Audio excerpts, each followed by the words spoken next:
It's time to get sexy, so watch Secular Sexuality Live Thursdays at 7 p.m. Central. Visit tiny.cc/YTSS and call into the show at 512-991-9242 or connect to the show online at tiny.cc/callsex.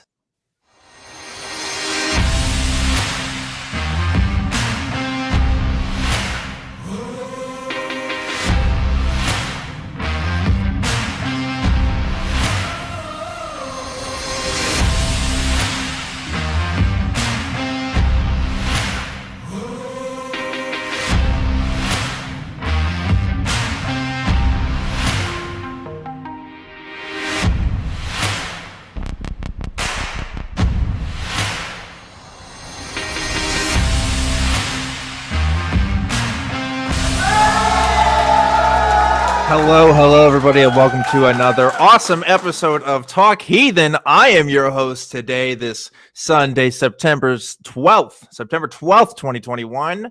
I am ObjectivelyDan. Welcome to the show. This is a live call-in show where we want to talk to you, and lines are currently open to do that. I always have a special guest whenever I'm usually on. It seems like I get all the special guests when I'm hosting Talk Heathen. This week I have Mandisa Thomas, who is joining us today. Mandisa, welcome to the show. Thank you once again. It is good to be back, Dan, and I'm glad to be here with you this Sunday. This Sunday, yes. Mandisa, I've had the pleasure of knowing you for about 3 years now, and you do a lot of wonderful work. You're currently the president of the Black Nonbelievers Oregon, and you just do a lot of cool stuff. So can you introduce yourself a little bit? Absolutely. So, yes, for those of you who have never seen me on this show before, my name is Mandisa Thomas, and I am the founder and president of Black Nonbelievers, which is headquartered in the Atlanta, Georgia area. And we are celebrating our 10th year all year long. You may have seen our 10th anniversary celebration either in person in New Orleans, a smaller crowd there, but also online. I have also previously been a guest on shows like Talk Heathen and the Atheist Experience. And Black Nonbelievers is a 501c3 organization that provides support, community, and refuge, particularly for Blacks who are questioning those religious beliefs in favor of leaving, and those atheists who are seeking like-minded community. And so we've been doing this for, like I said, 10 years. We are still facing numerous challenges with a highly religious Black community, and also issues regarding diversity, equity, and inclusion within the secular community. And getting excited about the upcoming Women of Color Beyond Belief Conference, which is taking place in Chicago and virtually September 24th through the 26th. It is a joint production with Black Nonbelievers, the Black Skeptics Group, and the Women's Leadership Project. And again, we're getting close, and I hope as many people support and tune in as much as possible, and ready to get into the show. Awesome. I am so glad that you're here. Again, you've been on several programs of our shows before, including Truth Wanted, Yes. a year or two ago, I think it was now. So I'm really glad that I get to talk to you today, and talk to everybody. We have open lines right now, so we'd love to talk to anybody who wants to call in. If you're interested, please call the number below. If you want to call in on this is episode 37 of the current season of Truth Wanted. Talk Heathen. Oh my goodness. Whoa. It's not okay. That show. It's different okay. show. But I should say that this show is a product of the Atheist Community of Austin, which is a 501c3 organization dedicated to the promotion of positive atheist culture and the separation of religion and government. There are a number of ways you can support the ACA, and we will get to those right when we get to some callers here. But when we talk to some folks, I guess this is a good conversation to start with, Mandisa, because I think there are people, especially I'd say outside of the atheist community, who would wonder, why does there have to be, or what is the importance or necessity of a Black Nonbelievers organization? And I personally have a lot of thoughts as to the work you guys are doing, and the wonderful stuff that is going on. But I figured you should probably tell us, what is the importance of a group like yours? Yes. So on Twitter a few days ago, there was a question asked about whether people believed in God. And there was a young Black woman who almost verbatim said, yes, I Hi, don't I'm know Mandisa any Thomas, Black. inviting you. Oh, Oh. okay. Well, Well, that's some stuff for later, I guess. We got some yes. fun stuff coming down the ways. But anyways, please continue with your story. So I could almost read the tweet verbatim. I can pull it up really quickly because this really spoke to the need for an organization like Black Nonbelievers. And there are other groups out there, just to let people know. But here is what the tweet response said. Yes, I don't know any Black American who doesn't believe in God. We've suffered so much in this country. We have no choice but to believe in a higher power that can save us. Now, this is very, very crucial for a number of reasons. That one, believing in a higher power is indeed a choice. To let go of those beliefs, especially coming to informed conclusions, is absolutely important. There's nothing wrong with it. And if you dig into the history of the Black community and Black culture, as much as Christianity is very pervasive, there have always been free thinkers, those who have questioned religion, particularly Christianity, and the fact that this information is still not as well known within Black communities is a problem. It also poses a problem for atheists who have a hard time finding others and knowing that there are other Black folks who don't believe, and that we are also organizing and making ourselves visible to the general public. So this is one of the main reasons why. And also, we can't expect for an entire community, a secular community, if you will, to specifically focus on issues pertaining to racial justice, even though they should. However, this also speaks to the need for an organization and for activists, Black atheists, to again get mobilized, get involved in the community, not always simply or specifically to speak to issues that impact Black folks, but that representation is important, the visibility is important, and also presenting Black-centered spaces and Black-centered information is very, very important to our community and for those who weren't aware that of our existence. So I know I said a mouthful there. This is something I've said a number of times. I'm pretty sure for the years to come, we will need to repeat this and help people to understand why there needs to be an organization such as Black Nonbelievers, because we do cover a wide spectrum there. And there's a lot of work that we have to do. We have an uphill battle in doing it, and support is needed for it. Yes, I agree. I think that what you guys are doing is really, really awesome. And I can speak personally too, as someone who hasn't been in the community for a super long time, right? In the atheist community in general. But when you think of like the mid 2000s of what like the typical atheist person is, it's you're the person most people think of their head is usually an old bitter white guy. It's usually that kind of demographic. And even if you look at conference footage from times earlier for these conventions, that tends to be the primary people that are going to these things. Now, I haven't been to a conference in like a year or so, but even in the times that I've been going, I've been seeing a lot more diversity show up at these events, and I think that's a wonderful thing to see. I would love for the world to know that, hey, this atheism thing isn't just for one specific demographic. It affects everybody. The issues that we're primarily concerned about are something that all people should be concerned about.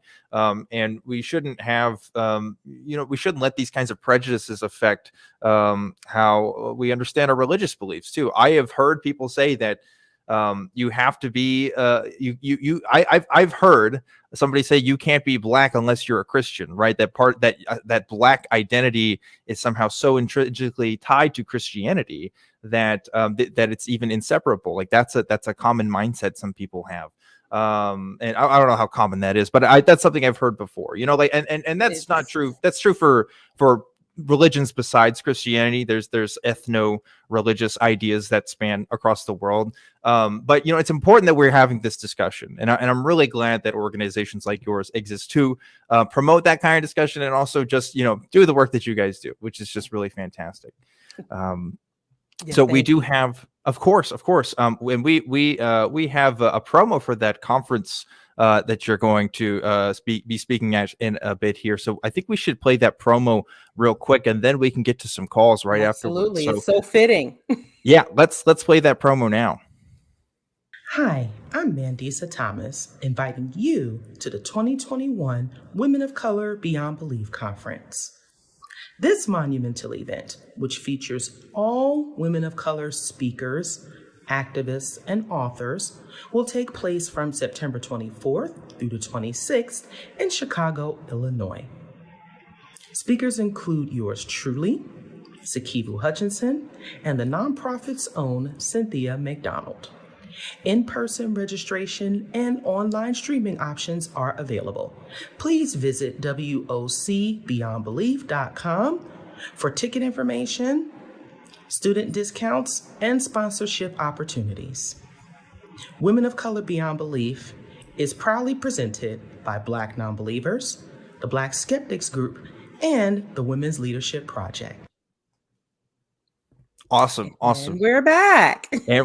So if you are interested in an event like that, definitely check it out. Like I said, I can personally endorse Mandisa. She is awesome and a great speaker as well. So you'll definitely get your money's worth by just seeing her. But Thank you. for now, I think we should get to some calls. What do you think? Yes, let's do it. Okay, cool. So we do have somebody calling in from Ohio. Michelle from Ohio wants to talk to us. How are you doing today, Michelle? Hi, Michelle. Hi. I'm fine. How are you both doing today?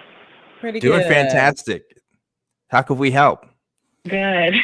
I've been a fan of the show for quite some time. This is my first time calling in, so I'm glad to have the opportunity. I would like to talk to you both about, it was actually a meme that I saw online. It was a meme, but it was, something people were taking very seriously. It said, God will cover children's immune systems, when it comes to the coronavirus. And specifically, I kind of want to drill down about about COVID within the Black community, given the fact that it's has, affected folks in the Black community, more than the general population in the U.S. And just, kind of along those lines is like, a lot of people really think that, quote unquote, God is going to cover their kids' immune systems. But now we're seeing, even with the Delta variant, that it's going after children even more too.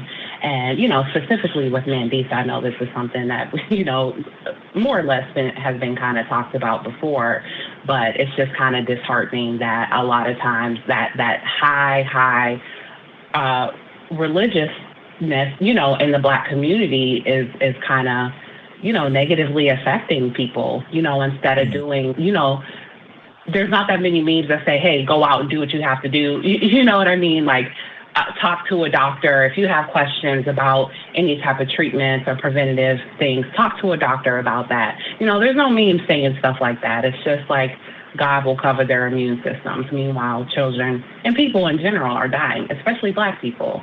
So I just wanted to talk to you guys about that. Absolutely. Go ahead. Yes. So I will say that if this is supposed to be God's love, then y'all can keep it. I mean, this has to be an awful show of godly love. It's true. Especially to the Black community, considering, yes, that we are adversely impacted by the COVID-19 pandemic. Now, of course, we still have to look at things historically, particularly, the lack of access to better health care in Black communities, which absolutely is a result of institutional racism and injustice, which is a product of white supremacy, of which Christianity is at the roots Let's get that out the way right now. Absolutely. And it's Yes. interesting. Yeah, it's interesting to see the number of churches who have had to adapt to the pandemic and start hosting their services online. Of course, you've had some just disregarding the safety and social distancing guidelines.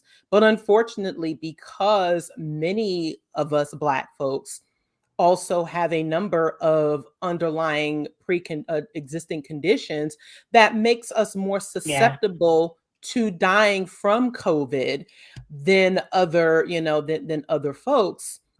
This tends to be a problem for us. Now, I will tell you that in where I live, I've seen more Black folks wearing their masks than white folks. I'll just get that out the way now. Me too. I'll admit that. Yeah, Me too. yeah, there have been. So I want to give us some credit there, because we are taking at least the mask mandates very seriously. However, you are absolutely correct when it comes to that. There are still a number of people still holding on even more strongly to their faith to get them through this pandemic. And I have seen a few, quite a few Black folks, and I've heard them too. It's absolutely disheartening for them to actually take in the misinformation about the vaccine. And I'll admit that I had my doubts at first, but after weighing the options and also considering the health and safety of not just my family, but also the people around me, I got vaccinated. Because we are a community that values or prides ourselves on following the science and the evidence. And there is just too much overwhelming evidence to show that the vaccine works. Now, yes, with the variant, and it just goes to show how viruses can mutate, especially those that are airborne, how they can mutate and actually adapt to where even if you were protecting yourself, it can still be deadly. And these are the things that we have to still continue to keep in mind, that yes, it does affect children. And unfortunately, children under the age of 12 still cannot be vaccinated. So it is in almost every adult's best interest, even if they are strong believers in any form of God, to get that jab, get the vaccine. My goodness.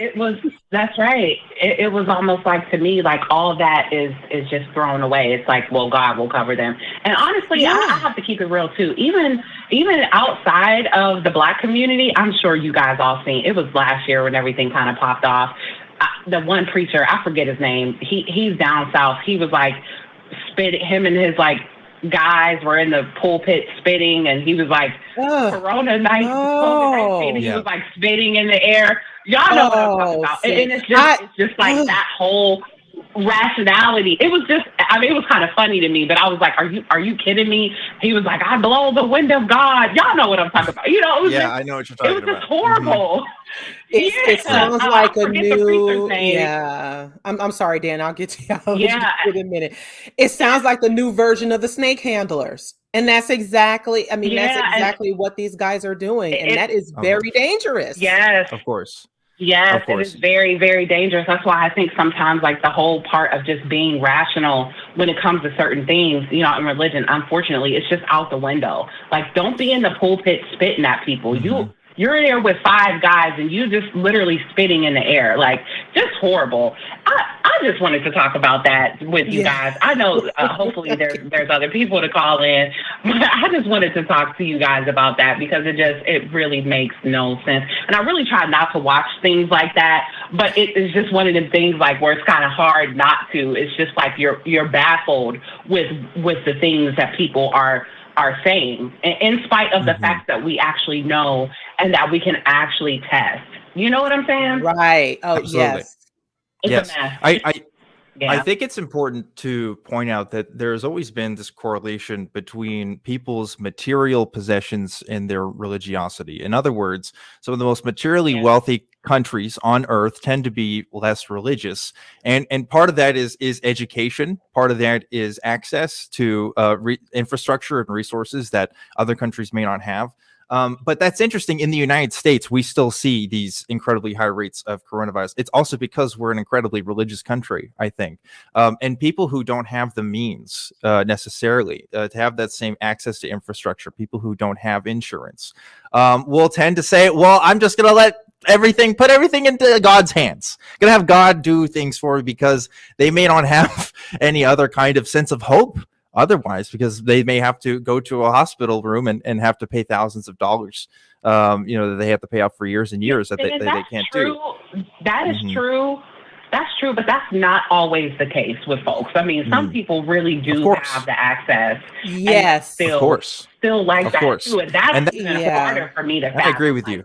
I agree with you, Michelle. We were one of the first countries to have such widespread access to the vaccines. And the fact that so many Americans decided against it is troublesome, especially when the Delta variant was really getting started in India. I mean, it's a dystopian nightmare that we live in. The fact that people don't have an excuse sometimes, that they just don't want to do it. They just really don't want to do it. And going back to my point about historically, that, the historic institutional racism and injustice, that unfortunately becomes an excuse for folks who for their mistrust of the vaccine and also the medical system, and I just say that it is important to take those factors into consideration. However, it is going to be we don't need to make ourselves any more vulnerable than we already are. And the fact that, yes, testing is often free,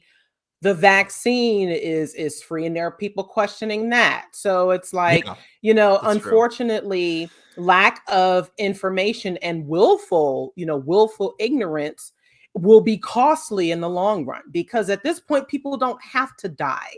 They don't have to spend thousands of dollars by going into the hospital. So I say to that point, Michelle, you are absolutely correct that there is a certain level of just of codependence on this faith to get people through. But meanwhile, there are people who are catching COVID. There are people who are dying from COVID. And this is evidenced by the numbers. And so we would think that could be enough for people to inoculate themselves as much as possible, even if you aren't directly affected by it. Preventative maintenance is going to be absolutely important here. And now there is so much access to information. There's so much access to testing and access to the vaccine that there really is no excuse. But we are, again, facing an uphill battle when it comes to a community, particularly that has relied on faith for so long. But now it is up to these faith leaders. It is going to be up to these faith leaders to say, hey, even if you still choose to believe in God, get the vaccine, get tested, protect your families, and protect the communities. Absolutely. Yeah, absolutely. So thank you. I just wanted to chat with you both about that.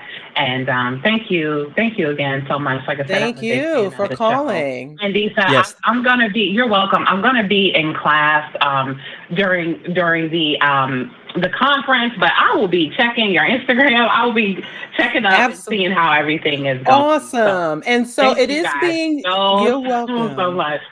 Thank you. Yes. And I just want to say to everyone that the conference is being recorded. So the talks will be available on our YouTube channel shortly after. And so that needs your support as well. Even if you can't attend live, you can support the conference, especially for, the video playbacks. Yes. Something just really quick, I wanted to point out that you made allusion to. I didn't know if you even wanted to go in depth on, but you mentioned that because of historic events, that there was mistrust within the Black community when it comes to the vaccines, and part of it, people are citing like the Tuskegee studies and stuff. Tuskegee, you're right, it's Tuskegee. I said it wrong, but which is people don't realize, yes, there have been medical experiments done without the consent of the Black community, just on them to figure out, what works and what doesn't work with medications. And people are I've seen this online. I know you have too. People are making the vaccines in comparison to that. I thought it's good to highlight that, to point out that that mistrust is deep, and it goes back decades. I'm glad that you're also pointing out that, hey, we have so much data here on COVID. We have worldwide data that shows that this vaccine is really doing what it needs to do. And it is not my belief that the government is secretly doing experiments on the world with this vaccine, but people will, say all kinds of things. And I just want to go back to the Tuskegee study for a moment, right? Because the longest time it was labeled as a Tuskegee experiment, which it was a study. It was a 40-year study in Tuskegee, Alabama, for farmers, Black male farmers who had syphilis, and they wanted to study the long-term effects. But the problem with the study was that these farmers, who were pretty poor and illiterate, did not know what they were consenting to. And once penicillin became available, they were denied access to it. And so there were a number of people who it didn't stop them from going out and spreading syphilis to the families and the community. So it was just a monitoring and taking, again, ultimately advantage of poor, uneducated Black folks in the area. And so eventually the CDC had to step in and end the study. And it was in partnership with the Tuskegee Institute, which is now Tuskegee University. It had good intentions, and somewhat good intentions. They had Black doctors who worked with the participants. However, because after a period of time where cures became available and these people were denied it really became an unethical study. So I think it's important for people to really read up on that, to truly understand people weren't purposely injected with syphilis, or they weren't purposely infected with the virus or anything like that.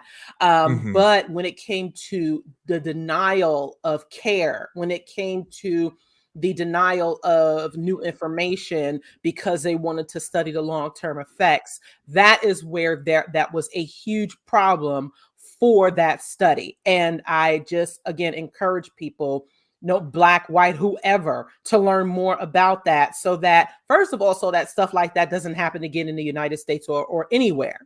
And just to know what the circumstances were and why it's important for people to know where that part of it comes from, because that's only part of it. But that is still no excuse, again, to ignore the evidence, to ignore the data, and to ignore the fact that refusals to go to the doctor, refusals to get checkups are ultimately going to cut our lives short. And that's still no excuse for not to take better care of yourself. Yes, absolutely. Thank you so much for your insight on that. I really actually didn't know about this thing until I think it was last year when I first heard about it. I had no idea. And it was because people kept bringing it up in relation to the current pandemic and stuff. So it's really fascinating to hear about it. Before I go to the next caller, I just want to remind folks that there is a couple different ways to support us. And I want to tell you one of those ways: you can become a member for as little as 99 cents a month. If you click that join button that's below the video there, if you're watching this on YouTube, and that's going to give you access to special chat emojis. And you're also going to be immune from the messaging limits that non-members have, like the slow mode stuff that happens every few minutes or so. So please consider doing that as well. And you can always, of course, donate on the Patreon. It's patreon.com/talkheathen-to-me. And we'll be giving a shout out to some of our top patrons here in a little bit. But I'm going to go ahead and take our next caller now. I want to talk to Dave, who's calling in from North Carolina. Dave, you're live on Truth Wanted. What's up? Hey, how you doing? Could you do me a favor and reacquaint me with both of your names? I'm bad with names, but I I really like the show, and I want to know whom of the show I'm talking with. Yeah. Sure, Dave. I'm Objectively Dan, and you're talking with me and Mandisa Thomas from the Black Nonbelievers. Good Hello, speaking to you, Dave. Mandisa, and it's not. This is aside from my point, the Tuskegee experiments. One of the things that really stood out to me that there were nurses that explicitly lied to those men, telling them that they were getting treatment when they weren't. Yeah, I think yes, that is that. I think that is definitely true. For the study, I like to get away from the word experiment. It was a study, Yeah. but yes, there were there wasn't any- physicians. There were physicians who were lying to the men, saying that they were getting treated. Yeah, and I know. I mean, I'm not saying that Right. one should be distrustful, but Right. Mm-hmm. but also, I do feel like the way we can keep our institutions trustworthy is by being suspicious of them. How do you mean? I mean, Monsanto would be lying still about their practices if they hadn't gotten sued the crap out of in India for trying to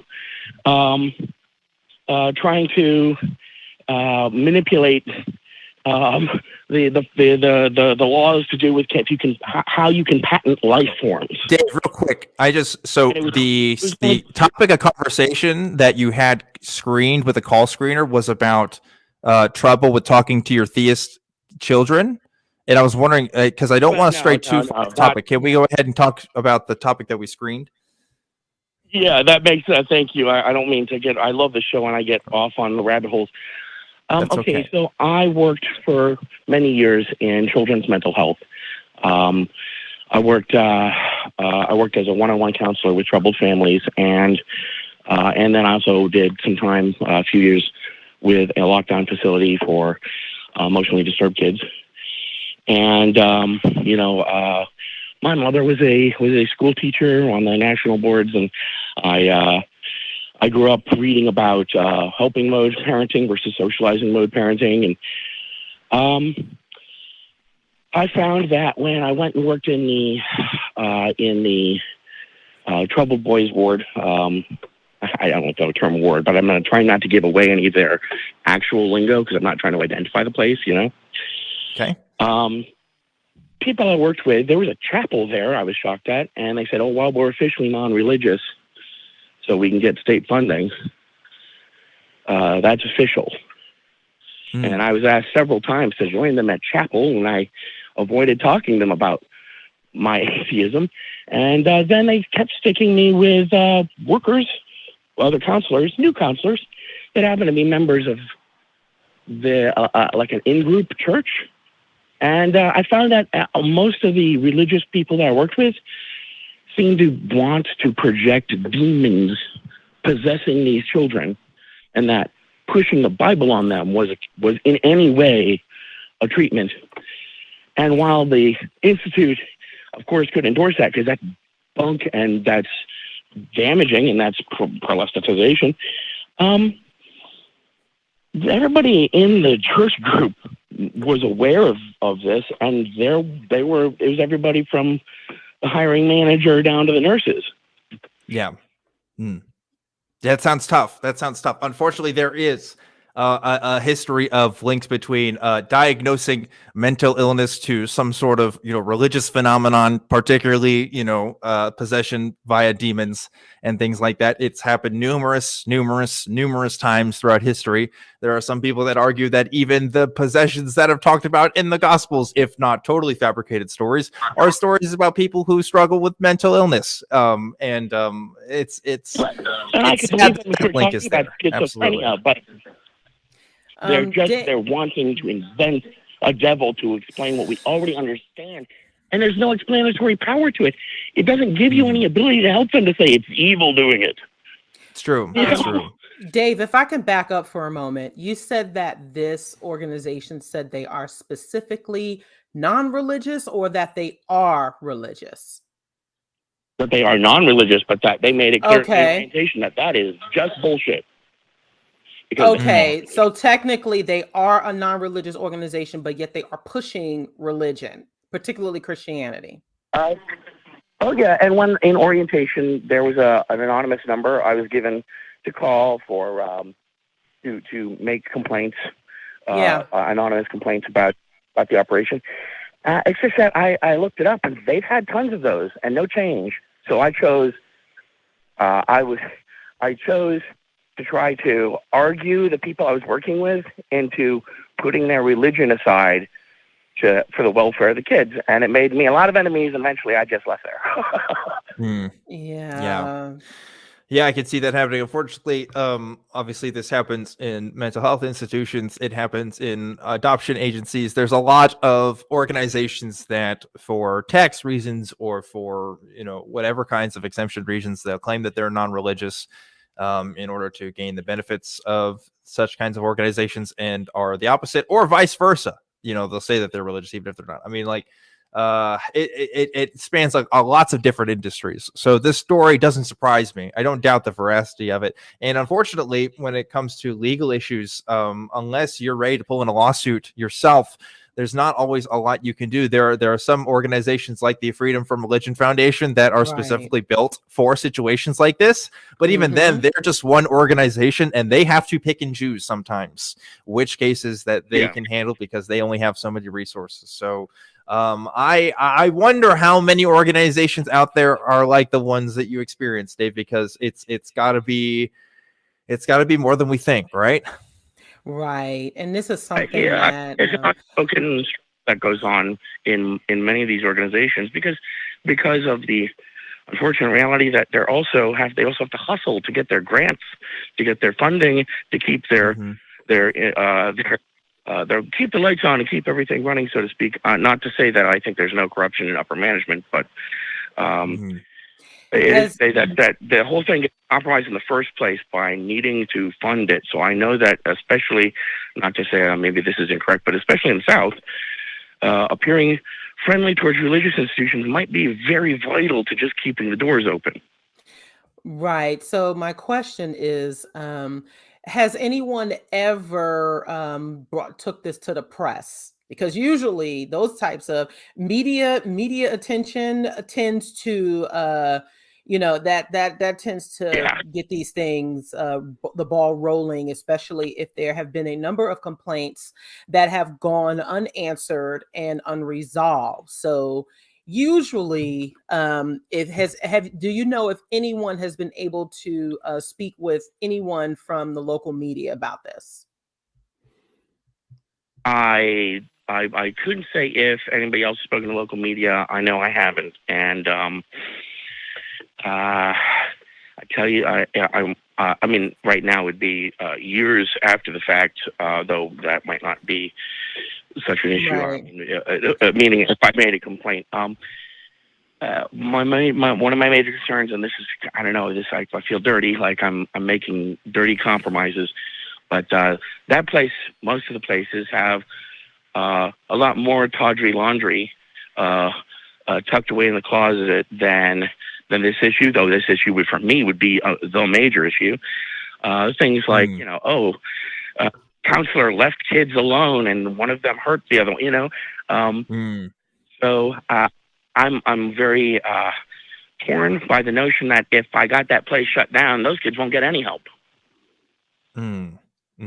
Yeah. To be honest with you, I am definitely not the person to talk to about an issue like this. I think this is definitely outside of my expertise and domain, but I would say there are definitely probably people who are interested. Maybe there are some people, if you're talking in the chat, who can help you out and point you to some other resources specifically on how to handle something like this. But I'm down to talk with you on these religious issues, Dave. They're really important to me, and I know they're important to Mandisa, but outside of that, this is a call-in show, there's only so much I can do with your situation, man. I'm really sorry for you. I hope things work out for the better, and I hope you're able to find the solutions that you're looking for. But that's about the limit of my advice that I can give you, unless you had something to add, Mandisa. Right. I would just say, I mean, it sounded, Dave, you said that it's been years since you left this institution, or has it been recently? It's been years since 3 years. My mother passed, and so I stopped working in the industry for the past 3 years because my compassion fatigue is pretty worn down. right. I would highly suggest that you continue to, if their administration does need to know about your concerns and your complaints, and like Dan mentioned, the Freedom from Religion Foundation, there are other organizations. You also have the ACLU, the American Civil Liberties Union, and Americans United for Separation of Church and State, that that work on these issues. And so you don't have to go through these things alone. There are other remedies. It's just a matter of trying to work with, and finding out who you can work with, and also finding others that will speak up as well. Mm-hmm. Yeah. Even if the institute is completely cleaned up, it's not called the institute, but there's still going to be evangelical, fundagelical people that, on one end, I feel like they want to do good for kids, but then their desire to pump up their ego with imaginations from their religion interferes with that. Yeah, and that just needs to end. It needs to stop. Yeah. Absolutely. Yeah, we agree with you, Dave. And again, I wish the best for you. I hope you're able to find the solutions that you're looking for.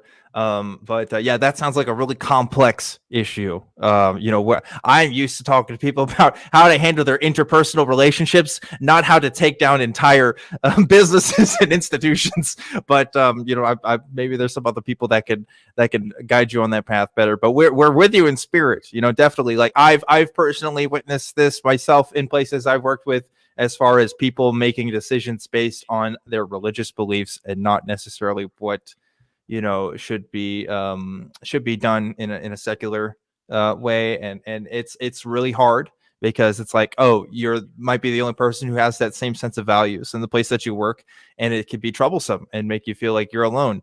But there are other people who are definitely willing to listen and who are willing to talk to you about that kind of stuff. But for now, I want to go ahead and move on and show you guys our promo. We always got those weekly promos. They are awesome. We're going to play one for you now. Check it out. Because, when you have some sex toys and they get kind of old, and when you start pulling them out, you're like, I don't think I can use this anymore. Ooh, drinking babies. Yeah, drinking babies, right? A nice, refreshing glass of babies. Now, I guess that would fall into the atheist mythos there. Homosexuals getting married just destroys Christianity or something. Like somehow they're coming to attack you. They didn't invite you to the wedding. Maybe these people are still upset about that. Christy, I'm gonna give you a safe word, okay? Sure. And if that's all right, and the safe word is pumpkin. I got a pumpkin out. Out. Thank you, Kevin. Can we talk about vaginas again? There's going to be so much. Next week is just going to be clips of me and you saying vagina. A vagina. Mental vagina? Mental vagina. Vagina? Yeah. Vagina. Vagina? Vagina. Vaginas. Vagina. Vagina, Chad. Vagina. Don't say vaginas. Vagina. Mine and Jenna's mental vagina. Wait. Vagina. Vagina. My mental vagina. Crew. Vagina. And just for you, for your birthday. Yes. Vagina.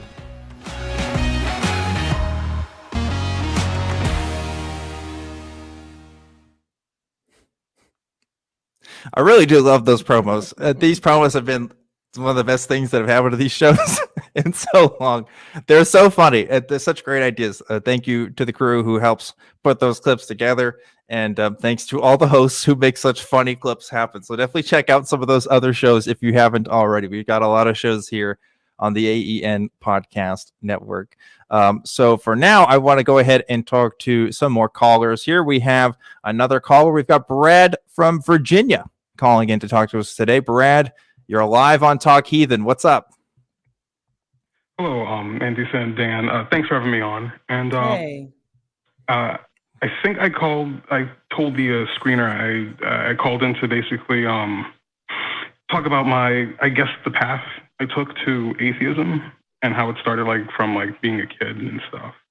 Okay. Yeah. Tell us about that. All right.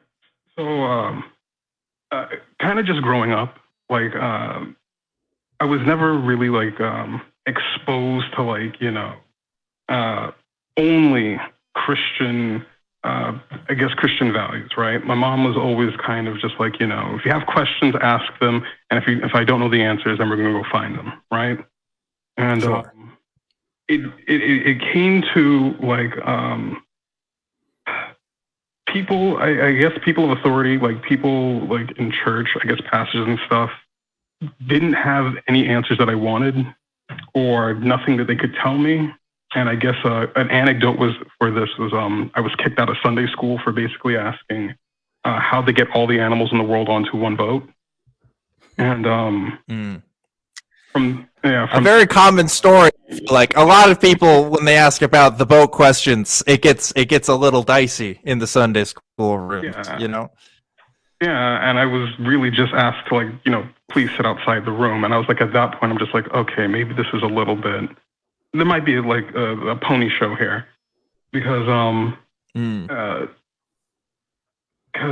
was really into like mythology and like all sorts of religion, like Norse and Egyptian, all that stuff. And as a kid, I was thinking, well, if these gods exist and God exists, like the Christian God, but that one says, I'm the only one you should worship, something's not connecting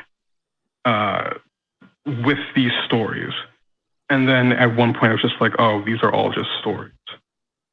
And that's it. But I couldn't really come out as an atheist in the community because, you know, I come from a Black community. And being an atheist is probably like the worst possible thing you could have been at the time. And so nowadays it's more accepted, kind of, at least in my household. But it's hard for me to kind of just like express to other people how I got to the point where I was without just saying, you know, ask questions, because most people don't want to do. And that's kind of it. That's really about it. Now I hear it. Obviously, there's a whole lifetime that's lived in between, you know, the highlights that you've given us. But I think your story can resonate with a lot of people. I know that resonates with me.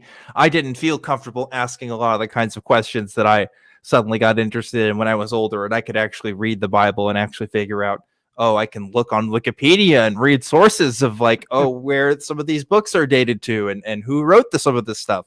And when I brought this to the people in my church congregation, I know that I was like suddenly became the problem student, you know, because I'm asking like the really difficult questions, right?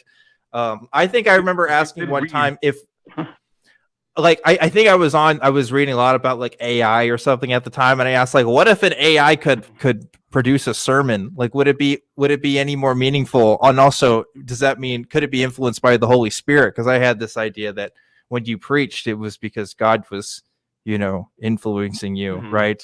So you know, weird questions like that obviously there's no real answers to, because you know, they didn't have AI when they wrote the Bible. There's no answers for that kind of stuff. But you know, when you're a kid and every adult that you trust believes in this thing, you kind of have to just think, okay, there must be something to it that I don't understand, right? Like somebody has the answers to this, and maybe I'll really get it when I'm older. And then you get a little older, and suddenly you're kind of there, and it's like, oh, I really don't understand it. And now I've read books from scholars who don't understand some of the questions I've been asking since I was a kid, as far as like answers that haven't been, you know, fully explained yet. So it's weird. It's weird figuring that out, and you feel kind of alone in that sense if you dig too deep. But here we are. There's lots of other people that feel the same way as you do, Brad.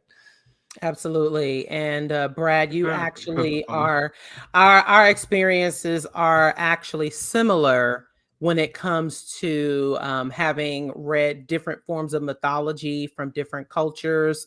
Even though I wasn't formally raised religious, and I actually consider myself lucky in that regard, because my background was rooted in education, even though I do come from a working class neighborhood, Black neighborhood.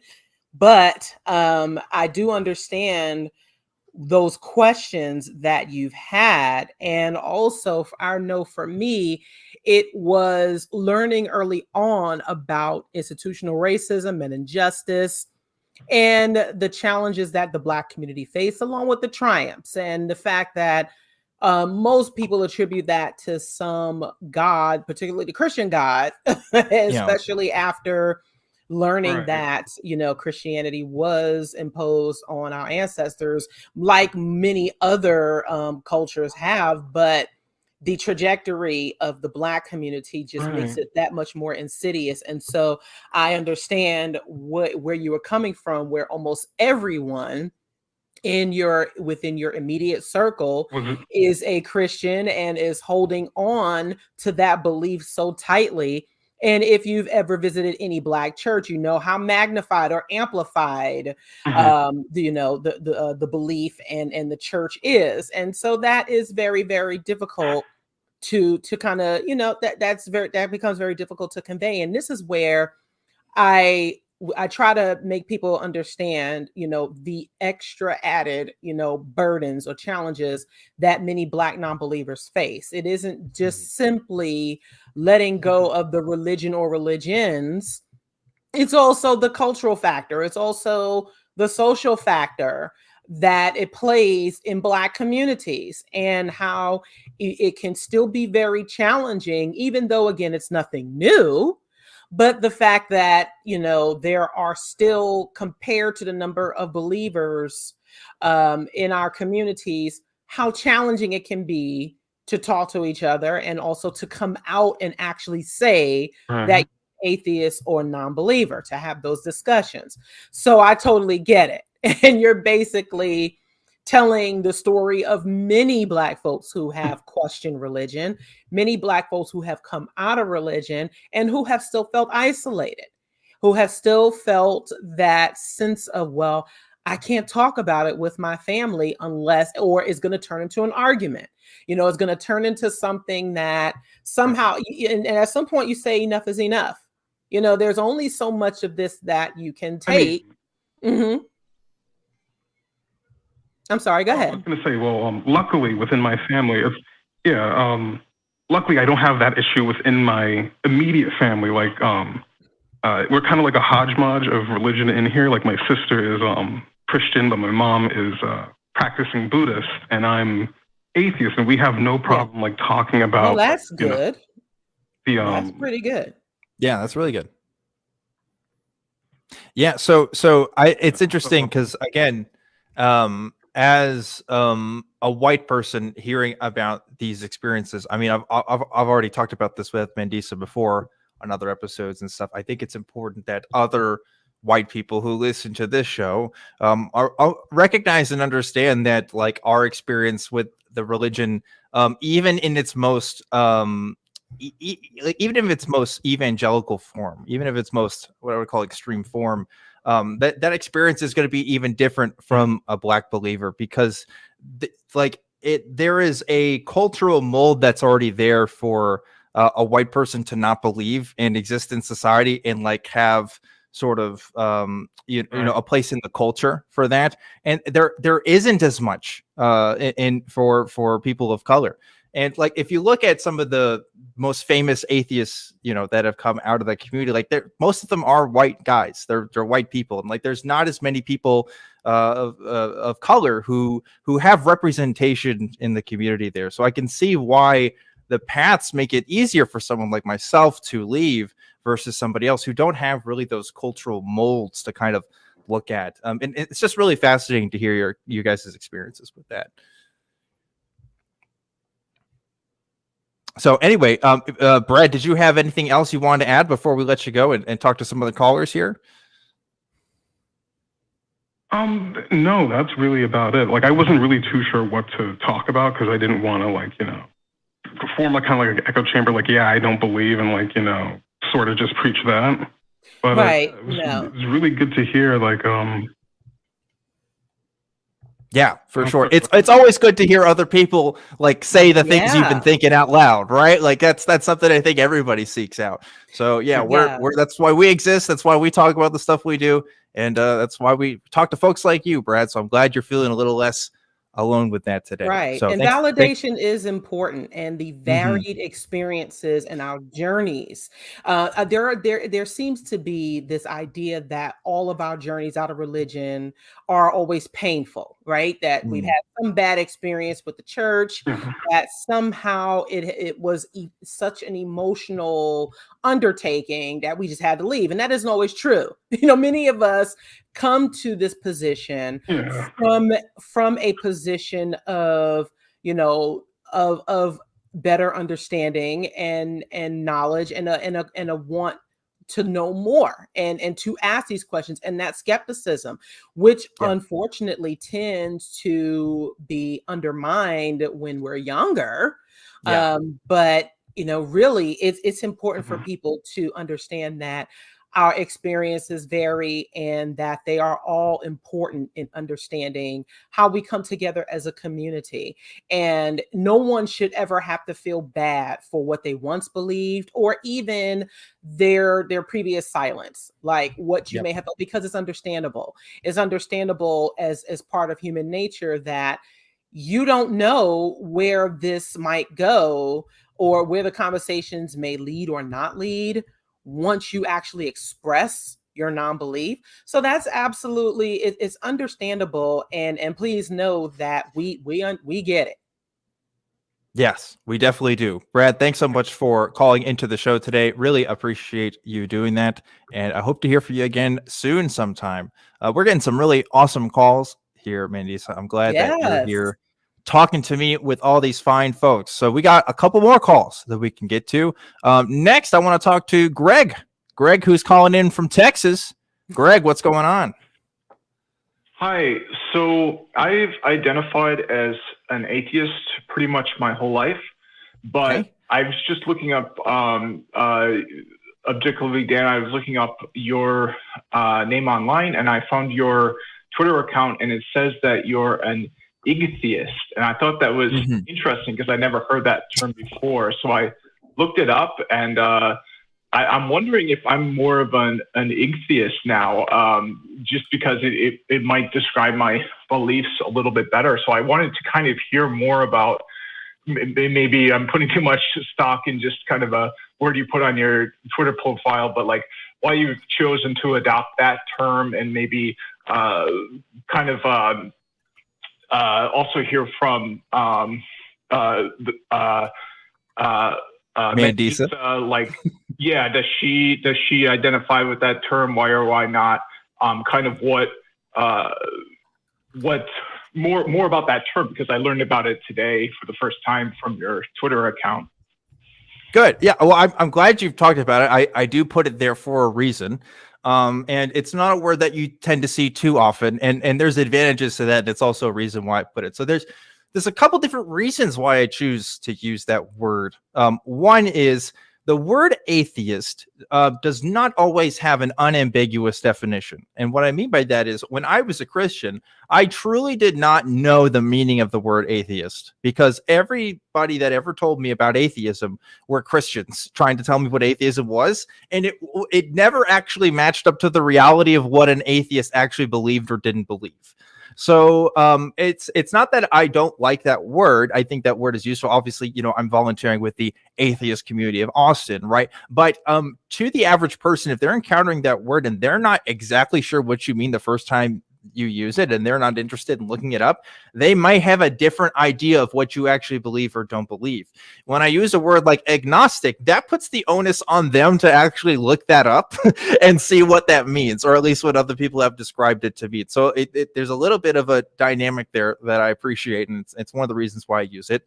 The other one is just the word itself. I think the word itself it gives more explanatory power towards my thoughts on the subject of God. So agnosticism is loosely this idea that God does not have a coherent or unambiguous definition. In other words, God is an idea that has been passed around so much through humankind, through cultures and time, that when one person is talking about God and another person is talking about God, most of the time they're really not talking about the same thing at all. Okay, so like if you're talking about a unicorn, most people know what a unicorn is. Despite us knowing that unicorns don't actually exist, we have a pretty solid idea. It's usually a horse with a horn on its head.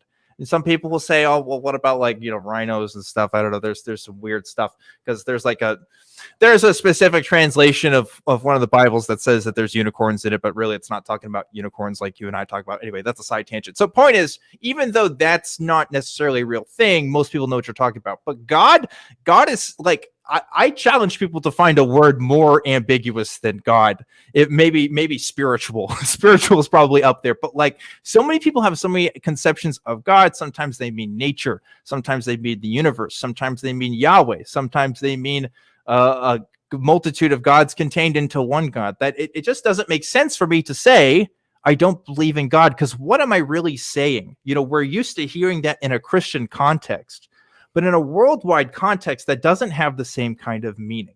And it also, you may have some other spiritual beliefs that don't have anything to do with God, but you could still count yourself religious in one sense or another. So the agnostic label kind of mitigates that a little bit and says, I don't think that the word God is coherent in any meaningful sense unless you're really strictly defining that word. Then I don't really know what you're talking about unless you explain it to me head on. And to me, that just, I don't know. I like it. It's a little bit more unique, but also it describes my thoughts on the subject aptly. Matt Dillahunty and I have talked about this word. He's not as big of a fan of the word. That's fine. I do my own thing with it. Whatever. I've seen some more people adopt it since I've used it. So good. I'm glad if it's a word that you like. Use it to describe yourself. Go for it. I don't know. Have you heard this word before, Mandisa? I'm sure you probably have. Agnostic. Agnostic. I have. I have before. Or Igtheism, right? Atheist. It is very interesting because yes, I have heard the word agnostic before. I don't get into the war of labels or terms, but I do identify as an atheist. I do not believe in any God, spirits, or supernatural beings. That is the long and short of it. And for a while, I remember the first time I was asked if I was an atheist, and I was in high school because I was so outspoken. I had such a very militant background. And so I was asked, and when I asked what that term meant, I was told I didn't believe in heaven or hell. And at the time I said, well, that sounds about right, because even when I was a child, I just could not reconcile the idea of heaven and hell without evidence. And so those were things that weighed heavy on my mind, even as a kid. But I have since, learned to I've learned to accept the term, the identity of atheist. Because for one, so many people make it out to be more scary than it actually is. It's only scary if you truly put so much value into what other people think, which to an extent, as human beings, we do. But ultimately, I encourage people to be true to themselves. If you don't believe in any God, spirits, or supernatural beings, then that means you're an atheist. Or if you reject any existing claims of a God, spirits, or any type of deity, then that means you're an atheist. And I know, especially for many Black folks, it is a term that many people are still very hesitant to use because of the stigma, because of this idea that somehow it equals devil worship, which is not the case. And I think the term atheist does compel people to do it should anyway, especially when you come across many of us and we don't represent what the term supposedly means, right? Yeah. Like I said before, an atheist is usually defined in religious terms, but then when people come across us, they're like, wait a minute. But you don't act like what I was told an atheist was supposed to be. Right. So that does compel people to do more research and to perhaps have a better understanding. But also when we speak about believers, for an example, many of them are atheists towards other gods. Christians don't believe in Allah. They don't believe in Krishna. They don't believe in the other hundreds of gods that exist or have been known to exist throughout human history or throughout history. So, what makes their God more believable than the others? Meaning they're already atheists to some degree. And I would say agnosticism, the definition is, or many agnostics describe themselves as being it's saying that there's no way to know whether there is God or not, or that there's still, that right now it's hard to prove. It's something. And I guess agnostic also sounds a little more pretty to some people. It sounds more palatable, similar to the way humanist or non-believer or skeptic or freethinker might sound a bit more palatable and pretty than atheist. But to me, atheism is a beautiful word. Atheism is a beautiful identity. It is liberating to me, and I have absolutely no problems using it. I try to just connect with people on a human level, but I do think it is important that people know where I stand. And if they have questions about it, I will I think they might be disappointed to know that it isn't as evil as people think it is. Yeah, I like to use terms like agnostic or even theological non-cognitivist. That's another term I like to use. But like the vast majority of people just aren't going to know what that is. Most people are going to click with either agnostic or atheist. And I personally, Mandisa, I think you feel the same way. I am perfectly fine with however anybody who self-identifies with those terms wants to use it. I'm not the same when a Christian is talking about what atheists are. That's different because they don't self-identify with that. But if your definition of atheist varies slightly on some philosophical semantic level from another person's definition of atheist, that's just what it means to be a human being. Okay. The more that this movement of people is going to grow, you're inevitably going to be seeing people who use these words in slightly different ways. And yes, it's important to figure out what it means to you, but I'm also a lot more open about it than some people. I'm not going to be sorting people into categories just because, they fit what I think these words should mean. These words are always going to belong to people and should be used for the purposes of people. So whatever label you want to use for yourself, figure out what works best for you and then try it. See, have discussions. I like the agnostic label. I think it's pretty awesome. Or igtheist, alternatively as well. I hope you find some use in it too, Greg, or maybe not. Maybe you find something else. But what do you think? So I have a little bit of a complicated thought because whatever label works best is probably Christian theist for a lot of people. So, I've thought a lot about because if I ever want to get married, that's a Christian thing. There's just a lot of Christian things baked into society. So I've really thought about using those labels for myself, not because I believe in them, because I want whatever benefits they might provide me. That's interesting. So you would identify yourself as a Christian theist, not because it's an accurate descriptor, but because there might be something in it for you, or it might benefit you. Yeah, because of the aesthetic and benefits it might provide my lifestyle. Like what? I guess the biggest one is marriage. I just see getting married something that would be more difficult for an atheist to do than a Christian theist. Do you mean legally or right. in terms what do you mean specifically? What's stopping me getting married tomorrow? You know what I mean? Yeah. Yeah, I guess I agree with that. I think it's just the advantages to being a Christian theist. I think I just don't have a really good sense of what those are, and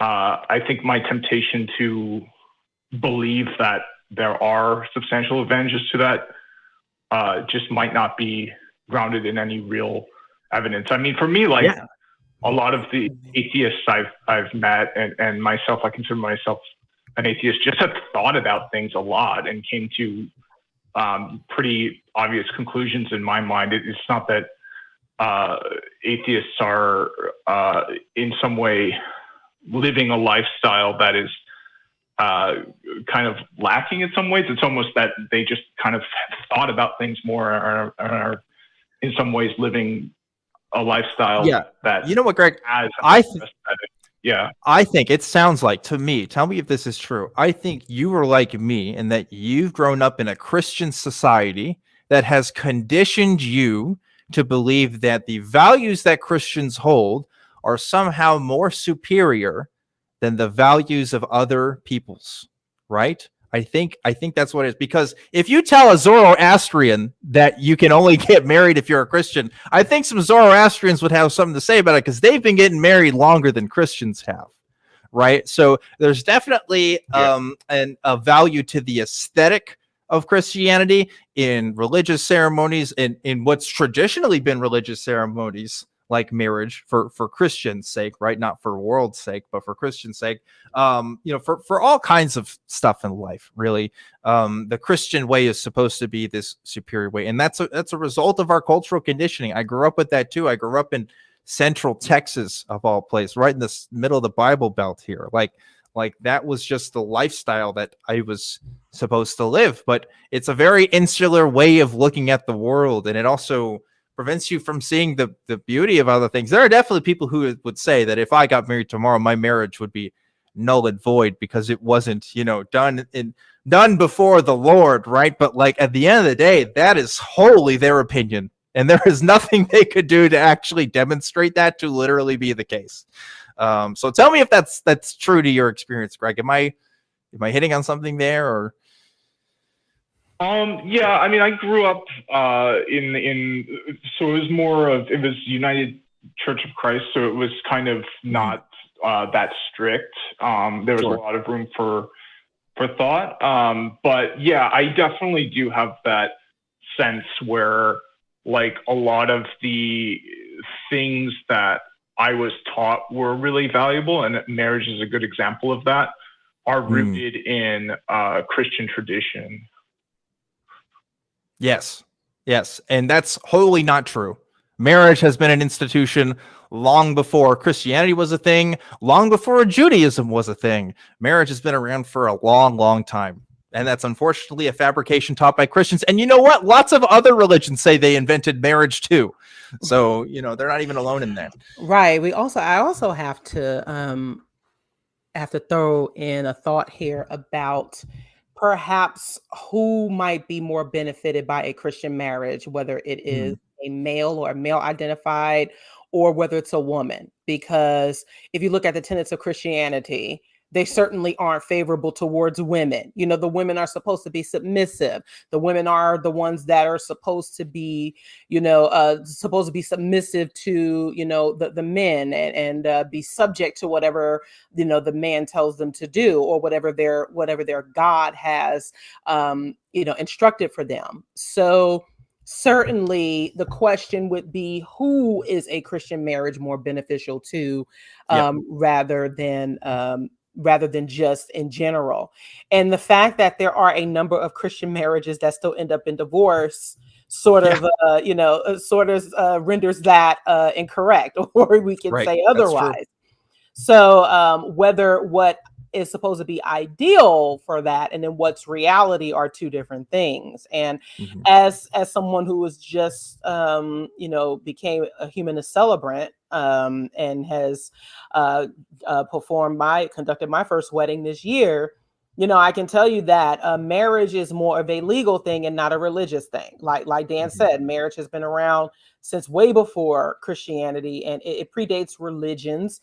It is more of a sense of a cultural custom. Heck, marriage historically is more of a business transaction than anything else. So it has nothing to do, or very little to do, with this idea that you are becoming, it is a union ordained by some sort of God. Because if you look at some marital customs, they actually may tend to violate human rights. So and even in Christianity in particular. So I would just encourage you to actually reconsider that, and then actually reconsider that as a benefit, and whether it's just a benefit to you, or is it really a benefit for you and your partner and your community. Okay, yeah, adopting the identity or label of Christian theist. Yeah, I guess I haven't seriously considered the benefits of that over atheism. It just only seemed like kind of a thought experiment I couldn't really quite get past. But yeah, I definitely agree that there's really nothing wrong with the term atheist and being an atheist. It's just, I think sometimes it's kind of weaponized and used against people who consider themselves atheists, but amongst people without those ill intentions, and definitely amongst other atheists, I think it's a fine term to use. Oh yeah, I mean, it's been weaponized more by religious people against atheists, I would say. Absolutely. Yeah. If you look at Pew Research, I've talked about this before. Pew Research has polls on their feelings of warmness, the average American's feelings of warmness towards people who identify as certain religious denominations. And, historically, people have felt about as warmly towards atheists as they have towards Muslims. Now, ask the average American how they feel about Muslims in this country. Usually it's not a positive picture. Right. A lot of people don't like Muslims in this country, and they don't like atheists either. The difference is, of course, we don't have, the people aren't going to atheist church on Sundays. Or atheists tend to not be as united in organizations. There's a lot smaller and fewer far between organizations as atheists as you find with other, obviously, religious denominations. So it's a little more complicated and technical. But yeah, don't let the predominant Christian society bully you into thinking you can't have a marriage whatever the damn way you want to have, Greg. You fight for your own marriage, man. Do what you want with it. Don't feel like you have to adopt a Christian aesthetic because it makes it more legit. It does not, my friend. You do what you want. Be true to yourself in that regard. Do not fold. For sure. Well, I hope that helps you, Greg. I hope you like my term agnostic. It's not my term. I didn't come up with it, or atheist rather. It's a term. It is a newer term. It's like from the 20th century onwards. It's one that's been used, but I've been seeing more and more people use it for themselves. So if it works for you, that's really cool. I want to try to talk to one more person today before we wrap up, and we're going to get to a Discord after show after this, so definitely come check us out. But before I even get to that person, I need to give a shout out to the top patrons of Talk Heathen right now. We're always shouting out the top patrons for Talk Heathen, and here is our top 5 now. Starting from number 1, we got Eric Tweet. Number 2, Dingleberry Jackson. Number 3, CJ Dennis. Number 4, Balaam's Donkey. And number 5, Paul Leah. And the honorary mention goes to the great North American Dingaloo. So thank you, folks, for donating on Patreon. If you would like to support this show, you can do that by going to patreon.com/talkheathen. This show is run mostly by volunteers like myself, who make this thing happen every single week. So thank you guys for making this show happen. You guys absolutely rock. So let's get to probably our last call for today. Want to talk to Allison, who's calling in from Canada. Allison, what's going on? Hi. So great to talk to you both again. How are you doing? Doing good, Allison. How about yourself? I'm having a way better day today, I gotta say, which is awesome. Great. So I called in before and I talked to you, Mandisa, and I was just The objective of my call really was to ask about activism and how to get involved with that and how to start like an organization similar to Black Nonbelievers, but for Indigenous people like myself, you know? Yes. So let me just say that getting involved as an activist can be kind of easy to get into, but it can be very, very, I just want you to go and I want you to go into it and understand that it is a long road. It is often going to be very frustrating. It can be challenging. You may run into a bunch of speed bumps along the road. It is something that you will consider, you know, the level of dedication and time that you have. So you're based in Canada, correct? I am, yep. Okay, so the best thing, social media has been one of the greatest tools that we've had. Sometimes it can be a bit of a curse if you believe in that, you know, quote unquote. But you know, social media is really, really a great way to generate interest for a group like yours, for Indigenous non-believers. I'm pretty sure that there are probably some out there. You want to figure out what your scope and your mission is going to be, whether you want it to be local to your area, whether you want it to be international or national or international. I really think that it is going to be important for you to glean the interest of other people, because you will need a team. You will need to find other people who are interested in starting an organization. You also should look up what the process is for starting a nonprofit organization in your province or in wherever you are located in Canada, because the rules might be different from the United States. You do have to incorporate locally within your state of like Black Nonbelievers is headquartered in the state of Georgia, but we are on file. We are a nationally recognized organization with the IRS, the Internal Revenue Service, as well, and the ACA is as well. So you would have to find out what that process is like, what it would take for you to start raising funds, what your mission is going to be. And it doesn't have to always be something like people think of activism as solely protesting or like feeding the homeless or providing educational tools. But activism can be very community-based. If you are providing support for other like-minded individuals, that can be established as an organization. So you'll have to find out what that process is like to be officially established as an organization. But if you just want to start a group, you can do that on Facebook. There are other there are other social media outlets now that you can just get like just a discussion group started to gain the interest of more members. If you are interested in whether or not you are into like podcasting or other avenues, and it's a lot. I will tell you, it's a lot to consider.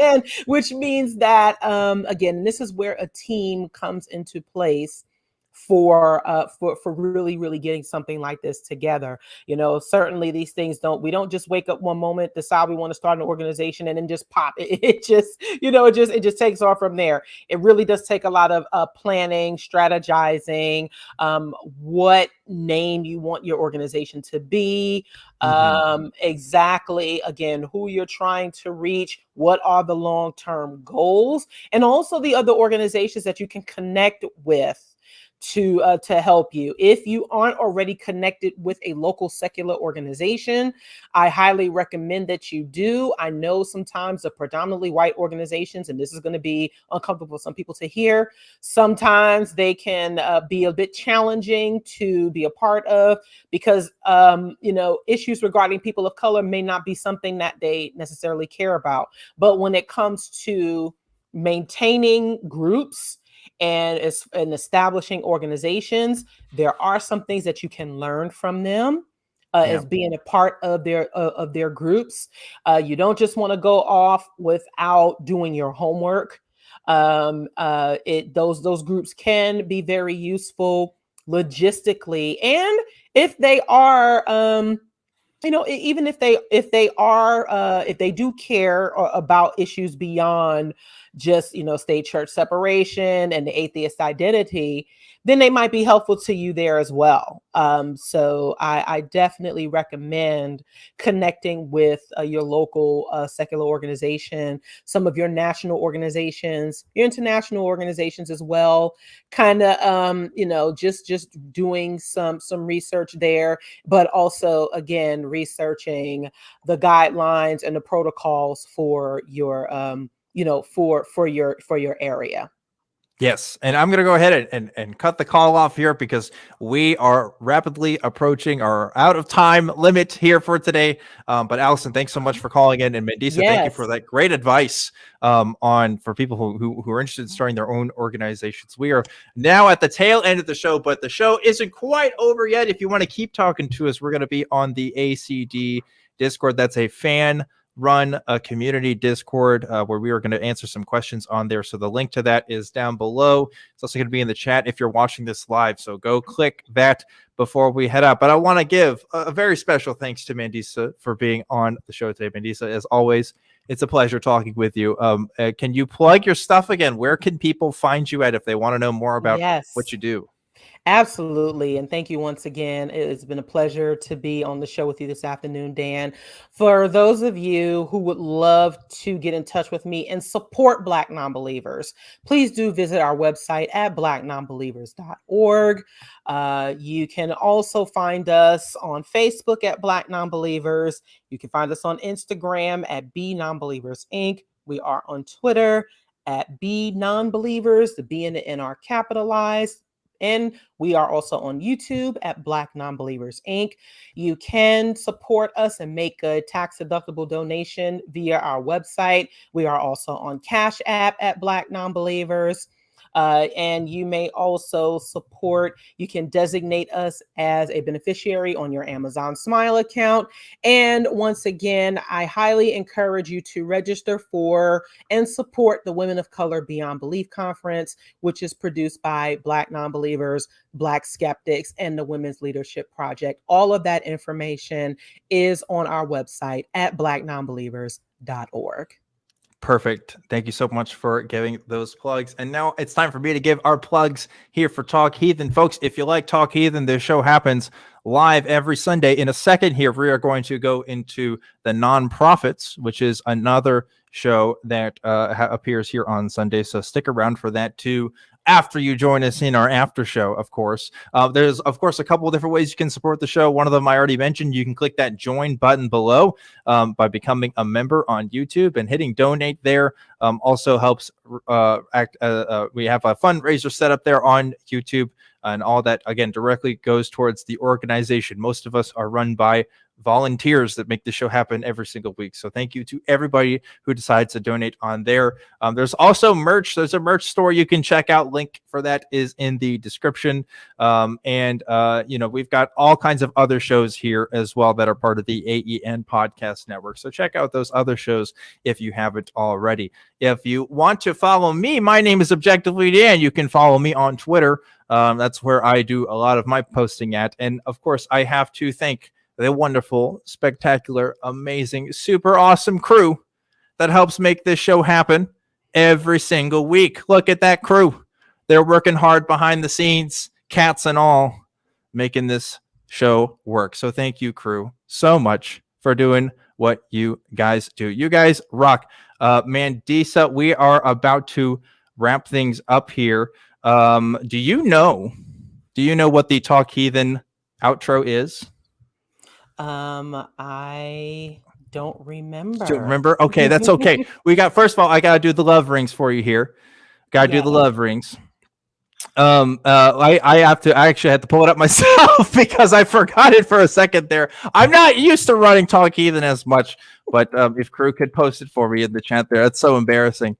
That's so embarrassing that I don't have it ready for you to shout that out. But that's okay. We're all human and we make mistakes, right? So I'll let the crew get me down for a second. Okay, so here we go. I got it now. God, I can't believe I forgot. That's so funny. All right, so I'll say the first part. You say the second part. You ready? Yes. All right. We don't hate you. We're just not convinced. Thank you, everybody. Thanks for watching Talk Heathen. We'll see you guys next time. Bye-bye.